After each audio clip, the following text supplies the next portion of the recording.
Big boss Malayalam season 7ലേക്ക് വിളിക്കാനായിട്ടുള്ള കണ്ടസ്റ്റൻസിന്റെ ലിസ്റ്റും കാര്യങ്ങളും ഏകദേശമൊക്കെ ബിഗ് ബോസിന്റെ ക്രൂ മെമ്പേഴ്സ് ഇപ്പം തന്നെ എടുത്തു വെച്ചിട്ടുണ്ട്. ഇപ്പോൾ എന്തൊക്കെയാണെങ്കിലും ഇയർ എൻഡിങ് ഡിസംബർ മാസമാകുമ്പോൾ തൊട്ട് കണ്ടസ്റ്റൻസിനെ വിളിച്ചു തുടങ്ങാനും അവർക്ക് വീഡിയോ കോൾ വഴിയുള്ള ഇൻ്റർവ്യൂവും അതുപോലെ തന്നെ നേരിട്ടുള്ള ഇൻ്റർവ്യൂ ഒക്കെ തുടങ്ങുന്ന സമയമാണ് ഈ ഒരു ഇയർ എൻഡിങ്ങിൽ വരുന്ന ഡിസംബർ മാസങ്ങൾ. അപ്പോൾ എന്തൊക്കെയാണെങ്കിലും സെലിബ്രിറ്റി കണ്ടസ്റ്റൻസിനെ നേരത്തെ വിളിച്ച് അവരുടെ ഡേറ്റും കാര്യങ്ങളൊക്കെ ബ്ലോക്ക് ചെയ്യാറുണ്ട് ബിഗ് ബോസിൽ നിന്ന്. അതിപ്പോൾ സീരിയൽ ആക്ടേഴ്സ് ആയാലും അല്ലെങ്കിൽ നമ്മുടെ സിനിമ മൂവി ആക്ടേഴ്സ് ആയിട്ടുണ്ടെങ്കിലും ഇപ്പോൾ സോഷ്യൽ മീഡിയ സെലിബ്രിറ്റീസിനെ ബിഗ് ബോസിന്റെ അവസാന ഘട്ടങ്ങളിലാണ് നേരിട്ടുള്ള ഇന്റർവ്യൂസും കാര്യങ്ങളൊക്കെ ചെയ്യുന്നത്. അതുപോലെ തന്നെ കോമണേഴ്സ് ആയാലും ഈ പറയുന്ന LGBTQ കമ്മ്യൂണിറ്റിയെ റെപ്രസെന്റ് ചെയ്ത് വരുന്ന വ്യക്തികളായാലും ഏറ്റവും അവസാനമായിരിക്കും ഇവരെയൊക്കെ വിളിച്ച് ഉറപ്പിക്കുന്നത്. അതിനു മുന്നേ തന്നെ ഈ പറയുന്ന മൂവി ആക്ടേഴ്സിനെയും സീരിയൽ ആക്ടേഴ്സിനെയൊക്കെ വിളിച്ച് അവരുടെ ഡേറ്റ് ബ്ലോക്ക് ചെയ്ത് വെക്കാറുണ്ട്. അപ്പോൾ തീർച്ചയായിട്ടും ഡേറ്റ് ബ്ലോക്ക് ചെയ്ത് വെക്കാനായിട്ട് ഏറ്റവും കൂടുതൽ സാധ്യതയുള്ള അല്ലെങ്കിൽ ബിഗ് ബോസ് മലയാളം സീസൺ 6ന്റെയോ അല്ലെങ്കിൽ പ്രീവിയസ് സീസണുകളുടെയൊക്കെ പ്രൊഡിക്ഷൻ ലിസ്റ്റിൽ ഉണ്ടായിരുന്ന മൂവി ആക്ടേഴ്സ് ആരൊക്കെ അവർക്കായിരിക്കും ഏറ്റവും കൂടുതൽ സാധ്യത ഈ പ്രാവശ്യം ബിഗ് ബോസ് മലയാളം സീസൺ 7ൽ പങ്കെടുക്കാനായിട്ട്. അപ്പോൾ തീർച്ചയായിട്ടും ആരൊക്കെയാണ് ബിഗ് ബോസിൽ നിന്ന് വിളിക്കാനായിട്ട് ഏറ്റവും കൂടുതൽ സാധ്യത എന്നുള്ളൊരു ലിസ്റ്റാണ് നമ്മളിപ്പോൾ പറയാൻ പോകുന്നത്. ഈ ഒരു ലിസ്റ്റിൽ ഇതിനു മുന്നുള്ള പ്രീവിയസ് സീസണുകളിൽ വിളിച്ച പല കണ്ടസ്റ്റൻസിൻ്റെയും പേരുകൾ ഉൾപ്പെടുത്തിയിട്ടുണ്ട്. എന്നൊക്കെയാണെങ്കിൽ നമുക്ക് നേരെ വീഡിയോയിലേക്ക് പോകാം. ബിഗ് ബോസ് മലയാളത്തിന്റെ പുതുപുത്തൻ വിശേഷങ്ങൾക്കായിട്ട് ചാനൽ ഇതുവരെ സബ്സ്ക്രൈബ് ചെയ്യാത്തവർ തീർച്ചയായിട്ടും ഒന്ന് സബ്സ്ക്രൈബ് ചെയ്ത് സപ്പോർട്ട് ചെയ്യുക. വീഡിയോ ലൈക്ക് ചെയ്ത് കാണുന്നവർ ഒന്ന് ലൈക്കും കൂടി ചെയ്തേക്കുക. അപ്പോൾ നമുക്ക് നേരെ വീഡിയോയിലേക്ക് പോകാം. അങ്ങനെ നമ്മുടെ ലിസ്റ്റിൽ ഒന്നാമത്തെ പേര് മറ്റാരുമല്ല, ആക്ടർ ബാലയെ തീർച്ചയായിട്ടും ബിഗ് ബോസ് മലയാളം സീസൺ 7ലേക്ക് വിളിക്കാനായിട്ടുള്ള എല്ലാ സാധ്യതകളും കാണുന്നുണ്ട്. കാരണം ഒരുപാടധികം കോൺട്രവേഴ്സികളാണ് ബാലയെ റെപ്രസെന്റ് ചെയ്തുകൊണ്ട് ഇപ്പോൾ സോഷ്യൽ മീഡിയയിൽ ഓടിക്കൊണ്ടിരിക്കുന്നത്. ഒരുപാടധികം കേസും കൂട്ടങ്ങളൊക്കെ ആയിട്ട് വളരെ ബിസി ആയിട്ട് ഓടിക്കൊണ്ടിരിക്കുകയാണ് ബാല പണ്ട് മുതലേ ട്രെൻഡിങ്ങിൽ ഓടിക്കൊണ്ടിരിക്കുന്ന ഒരു വ്യക്തിയായിരുന്നു. പുള്ളിയുടെ സൗണ്ട് ആണെങ്കിലും പുള്ളിയുടെ അഭിനയമാണെങ്കിലും എല്ലാം കൊണ്ടും. അതുകൊണ്ട് തന്നെ ഇതിന് മുൻപുള്ള പ്രീവിയസ് സീസണുകളിലൊക്കെ ബിഗ് ബോസിലേക്ക് വിളിച്ചിട്ടുള്ള ഒരു വ്യക്തി കൂടിയാണ് ബാല. തീർച്ചയായിട്ടും ഈ ഒരു സീസണിലും ഒരു ഓഡിഷൻ കോൾ ബാലയ്ക്ക് പോകാനായിട്ടുള്ള സാധ്യതയുണ്ട്. ബിഗ് ബോസിൽ പങ്കെടുക്കുന്നതൊക്കെ ബാലയുടെ സ്വന്തം ഇഷ്ടപ്രകാരം തന്നെ ആയിരിക്കും. അടുത്തതായി പറയാനുള്ളത് സുരേഷ് കൃഷ്ണയും തീർച്ചയായിട്ടും ഈ പ്രാവശ്യം ബിഗ് ബോസിലേക്ക് ഒരു ഓഡിഷൻ കോൾ പോകും എന്ന് തന്നെയാണ് തോന്നുന്നത്. ഇപ്പൊ സീസൺ 5ൽ സീനിയർ ആക്ടർ ആയിട്ട് നമ്മുടെ ഷിജു ചേട്ടൻ വന്നതുപോലെ സുരേഷ് കൃഷ്ണയ്ക്കും ഈ പ്രാവശ്യം ഒരുപാടധികം സാധ്യതയുണ്ട്. പ്രത്യേകിച്ച് നമ്മുടെ കൺവിൻസിങ് സൂപ്പർ സ്റ്റാർ ഒക്കെ ആയിട്ട് നിൽക്കുന്ന ഒരു സമയമാണല്ലോ. അപ്പൊ തീർച്ചയായിട്ടും ഈ ഒരു സമയത്ത് ബിഗ് ബോസ് മലയാളം സീസൺ 7ലേക്ക് വിളിക്കാനായിട്ടുള്ള എല്ലാ സാധ്യതയും കാണുന്നുണ്ട്. നമുക്ക് വളരെ നല്ല രീതിയിൽ എക്സ്പെക്ട് ചെയ്യാവുന്ന ഒരു കണ്ടസ്റ്റന്റ് തന്നെയായിരിക്കും സുരേഷ് കൃഷ്ണ. അടുത്തതായിട്ട് പറയാനുള്ളത് മാലാപാർവതിയെയും ഒരു സീനിയർ ആക്ടർ എന്നുള്ള രീതിയിൽ അല്ലെങ്കിൽ ഒരു സീനിയർ ആക്ട്രസ് എന്നുള്ള രീതിയിൽ ബിഗ് ബോസിലേക്ക് കൊണ്ടുവരാനും ഒരു ഓഡിഷൻ കോൾ പോകാനുമായിട്ടുള്ള സാധ്യതയുണ്ട്. എന്തൊക്കെയാണെങ്കിലും സീസൺ 6ലും 5ലൊക്കെ ആയിട്ട് വിളിച്ച ഒരു വ്യക്തിയാണ് നമ്മുടെ മാലാപാർവതി. പുള്ളിക്കാരത്തി ഈ ഒരു സീസണിലും വിളിക്കാനായിട്ടുള്ള സാധ്യത കാണുന്നുണ്ട്. അടുത്തതായി നാലാമതായി പറയുന്നത് സിജു സണ്ണി നമുക്കറിയാം ഈ പറയുന്ന രോമാഞ്ചമായാലും ഈ അടുത്തിറങ്ങി സൂപ്പർ ഹിറ്റ് ആയിട്ടുള്ള വാഴ, അമ്പലനട, ആ പറയുന്ന എല്ലാ സിനിമകളിലും ഒരു അടിപൊളി വേഷങ്ങളാണ് നമ്മുടെ സിജു സണ്ണി ചെയ്തിരിക്കുന്നത്. അപ്പോൾ തീർച്ചയായിട്ടും വാഴ സിനിമയിൽ കുറച്ചധികം വ്യക്തികൾക്ക് ഈ പ്രാവശ്യം സീസൺ 7ൽ നിന്ന് ഓഡിഷൻ കോൾ പോകാനായിട്ടുള്ള സാധ്യതയുണ്ട്. അത് മാത്രമായിട്ട് നമ്മളൊരു വീഡിയോ അപ്ലോഡ് ചെയ്തിട്ടുണ്ടായിരുന്നു. അതിനകത്ത് ഏറ്റവും കൂടുതൽ സാധ്യതയുള്ളൊരു വ്യക്തിയാണ് നമ്മുടെ സിജു സണ്ണി. എന്തൊക്കെയാണെങ്കിലും ഒരു ഓഡിഷൻ കോൾ പോകുമെന്നുള്ള കാര്യം കൺഫേം ആണ്. ബിഗ് ബോസിൽ പങ്കെടുക്കുന്നതൊക്കെ ഓരോരുത്തരുടെ സ്വന്തം ഇഷ്ടപ്രകാരം തന്നെ ആയിരിക്കും. അടുത്തതായി അഞ്ചാമതായിട്ട് പറയുന്നത് ഡിനോയ് പൗലോസ് ഒരു ആക്ടറാണ്, ഡയറക്ടറാണ്, റൈറ്ററാണ്. എല്ലാ മേഖലകളിലും അടിപൊളിയായിട്ട് മുന്നേറുന്ന ഒരു വ്യക്തിയാണ് നമ്മുടെ മൂവി ഇൻഡസ്ട്രിയിൽ ഈ പറയുന്ന ഡിനോയ് പൗലോസ്.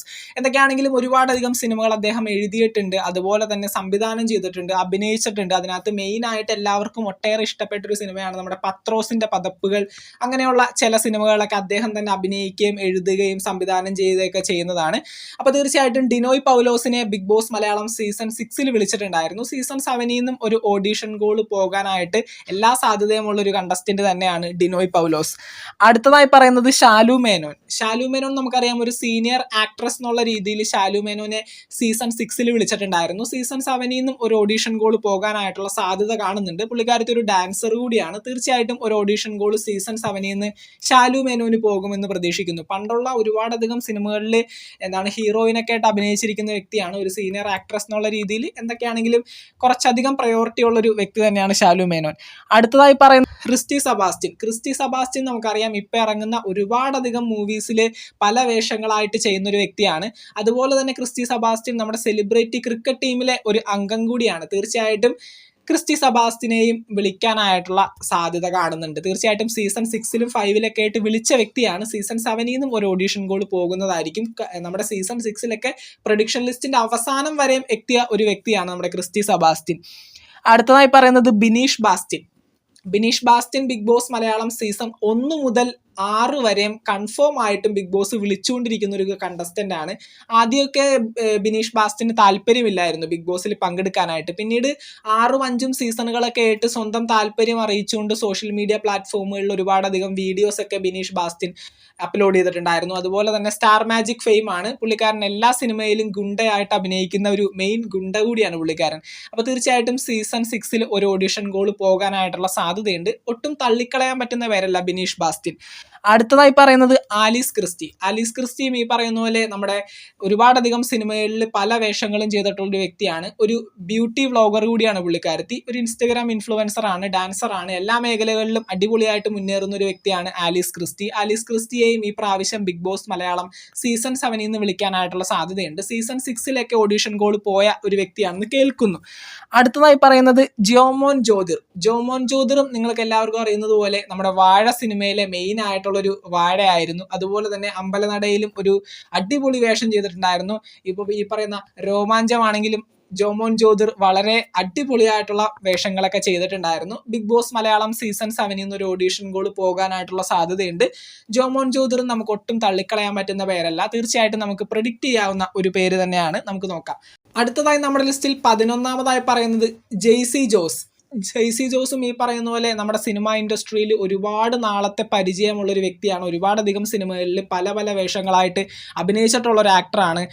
ഈ പറയുന്ന ഗുണ്ടയായിട്ടും അച്ഛനായിട്ടും അമ്മാവനായിട്ടും ചേട്ടനായിട്ടും അങ്ങനെ പറയുന്ന ഒരുപാടധികം വേഷങ്ങളിൽ ഒരുപാടധികം സിനിമകളിൽ അഭിനയിച്ചിരിക്കുന്ന ഒരു വ്യക്തിയാണ് ജെയ്സി ജോസ്. അപ്പോൾ ജോസിനെയും വിളിക്കാനായിട്ടുള്ള സാധ്യതയുണ്ട്. ബിഗ് ബോസ് മലയാളം സീസൺ 7-ൽ നിന്ന് ഒരു ഓഡിഷൻ കോൾ എന്തായാലും പോകും എന്ന് തന്നെയാണ് തോന്നുന്നത്.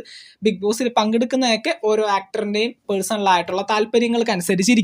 അടുത്തതായി 12-ാമതായിട്ട് പറയുന്നത് നൂറിൻ ഷെറീഫും ബിഗ് ബോസ് മലയാളം സീസൺ 6-ൽ വിളിച്ചിട്ടുള്ള ഒരു കണ്ടസ്റ്റന്റ് അല്ല, ഒരു ഓഡിഷൻ കോൾ പുള്ളിക്കാരത്തേക്ക് പോയിട്ടുണ്ടായിരുന്നു. പിന്നെ എന്തൊക്കെയോ കാരണങ്ങൾ കൊണ്ട് ഇതിന് മുന്നുള്ള സീസണുകളിൽ വരാനായിട്ട് സാധിച്ചില്ല. സീസൺ 7 തുടങ്ങുമ്പോഴും ഈ പറയുന്ന പ്രയോറിറ്റി ലിസ്റ്റ് എടുക്കുന്ന സമയത്ത് നൂറിൻ ഷെറീഫിനെ ഒന്നുകൂടി ഒരു ഓഡിഷൻ കോൾ വിളിക്കാനായിട്ടുള്ള സാധ്യതയുണ്ട്. തീർച്ചയായിട്ടും നമുക്ക് തള്ളിക്കളയാൻ പറ്റുന്ന ഒരു വ്യക്തിയല്ല. അപ്പോൾ നൂറിൻ ഷെറീഫിനും ഒരു ഓഡിഷൻ കോൾ തീർച്ചയായിട്ടും പോകും എന്ന് വിചാരിക്കുന്നു.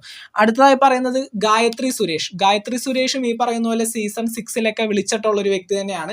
സീസൺ 5-ലും ഏതാണ്ട് നമ്മുടെ ഡോക്ടർ റോബിനൊക്കെ ഉള്ള സീസണില്ലേ, സീസൺ 4 മുതൽ വിളിച്ചുകൊണ്ടിരിക്കുന്ന ഒരു വ്യക്തിയാണ് ഈ പറയുന്ന ഗായത്രി സുരേഷൊക്കെ. അപ്പോൾ തീർച്ചയായിട്ടും ഈ പറയുന്ന സീസൺ 7 സ്റ്റാർട്ട് ചെയ്യുന്ന സമയത്തും ഗായത്രി സുരേഷിന് ഒരു ഓഡിഷൻ കോൾ പോകാനായിട്ടുള്ള സാധ്യതയുണ്ട്. അങ്ങനെ 13 പേരടങ്ങുന്ന ലിസ്റ്റാണ് നമ്മളിപ്പോൾ പങ്കുവച്ചിരിക്കുന്നത്. ഈ പറയുന്ന 13 പേർക്കും ഓഡിഷൻ കോൾ പോകുമെന്നും ഇവരെല്ലാവരും പ്രഡിക്ഷൻ ലിസ്റ്റിലുള്ളവരാണെന്നും ഇവരെല്ലാവരും ഈ പറയുന്ന സീസണിൽ പങ്കെടുക്കുമെന്നും അല്ല പറഞ്ഞത്. ഈ പറയുന്ന കണ്ടസ്റ്റൻസിന് എല്ലാവരും അല്ലെങ്കിൽ ഈ പറയുന്ന ആക്ടേഴ്സിനായാലും എന്തൊക്കെയാണെങ്കിലും ഓഡിഷൻ കോൾ പോകാനായിട്ട് ഏറ്റവും കൂടുതൽ പ്രയോറിറ്റി ഉള്ളവരാണ്. ഇവരൊക്കെ പ്രയോറിറ്റി ലിസ്റ്റിൽ ഉൾപ്പെടുന്നവരാണ്. കാരണം ഇതിനു മുന്നുള്ള സീസണുകളിലൊക്കെ ഓഡിഷൻ കോൾ പോയ പല വ്യക്തികളും ഈ പറയുന്ന ലിസ്റ്റിലുണ്ട്. അപ്പോൾ തീർച്ചയായിട്ടും ഇവരെയൊക്കെ വിളിച്ചിട്ടായിരിക്കും മറ്റുള്ള പുതിയ വ്യക്തികളിലേക്ക് പോകുന്നത്.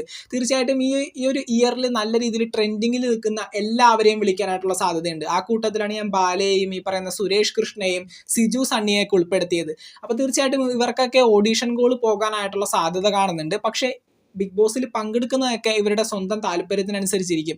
ഇപ്പോൾ സീനിയർ ആക്ടർ എന്നുള്ള പേരിൽ നമ്മുടെ സീസൺ 5-ൽ ഷിജു ചേട്ടൻ വന്നിരുന്നു. പുള്ളിക്കാരനെ അങ്ങോട്ട് വിളിച്ചതല്ല.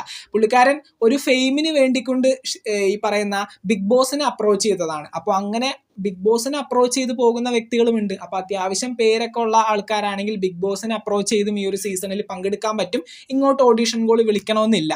അപ്പോൾ തീർച്ചയായിട്ടും ഈ പറയുന്ന എല്ലാവർക്കും ഓഡിഷൻ കോൾ പോകുമെന്നല്ല, ഒന്നുകൂടി എടുത്ത് പറയുകയാണ്. അല്ലെങ്കിൽ കമൻറ്റ് ബോക്സിൽ പെരുമഴയായിരിക്കും. ഇവർക്കൊക്കെ ഓഡിഷൻ കോൾ പോകാനായിട്ടുള്ള സാധ്യതയുണ്ട്. ഇവരൊക്കെ വന്നു കഴിഞ്ഞാൽ ഏകദേശം അടിപൊളിയായിരിക്കും ആ ഒരു സീസൺ. കാരണം ഈ പറയുന്ന ഒരുപാടധികം കോൺട്രവേഴ്സീസ് സോഷ്യൽ മീഡിയയിൽ ഇവരെ ബന്ധപ്പെട്ട് വന്നിട്ടുണ്ടായിരുന്നു. അപ്പോൾ തീർച്ചയായിട്ടും ഇവരൊക്കെ വന്നു കഴിഞ്ഞിട്ടുണ്ടെങ്കിൽ ഇത് കാണാനായിട്ട് ആള് കൂടും. അതുകൊണ്ട് തന്നെ ഇവരെയൊക്കെ കൊണ്ടുവരാനായിട്ട് തീർച്ചയായിട്ടും ബിഗ് ബോസും എൻ്റെ മോളും ഏഷ്യാനെറ്റും ഹോട്ട്സ്റ്റാറും എല്ലാവരും നോക്കുമെന്നുള്ള കാര്യം കൺഫേം ആയിട്ട് ഉള്ളൊരു കാര്യം തന്നെയാണ്. അപ്പോൾ തീർച്ചയായിട്ടും നമുക്ക് നോക്കാം ആരൊക്കെ ആയിരിക്കും വരുന്നതെന്ന്. അപ്പോൾ നിങ്ങളുടെ ആഗ്രഹം തീർച്ചയായിട്ടും താഴെ കമൻറ്റ് ചെയ്യുക. ഈ ലിസ്റ്റിലായാലും ഇതിനപ്പുറമായാലും ബിഗ് ബോസ് മലയാളം സീസൺ 7-ൽ ആരൊക്കെയാണ് പങ്കെടുക്കേണ്ടതെന്ന് നിങ്ങളുടെ പേഴ്സണലായിട്ടുള്ള താരങ്ങളെ തീർച്ചയായിട്ടും താഴെ കമന്റുകളായിട്ട് അറിയിക്കുക. ബിഗ് ബോസ് മലയാളത്തിന്റെ പുതുപുത്തൻ വിശേഷങ്ങൾക്കായിട്ട് നമുക്ക് വീണ്ടും കാണാം. ചാനൽ ഇതുവരെ സബ്സ്ക്രൈബ് ചെയ്യാത്തവർ തീർച്ചയായിട്ടും ഒന്ന് സബ്സ്ക്രൈബ് ചെയ്ത് സപ്പോർട്ട് ചെയ്യുക. വീഡിയോ ലൈക്ക് ചെയ്ത് കാണുന്നവർ ഒന്ന് ലൈക്കും കൂടി ചെയ്തേക്കാം. നിങ്ങളുടെ വിലയേറിയ അഭിപ്രായങ്ങൾ താഴെ കമന്റുകളായിട്ട് അറിയിക്കുക. നമുക്ക് മറ്റൊരു വീഡിയോ കാണാം. താങ്ക്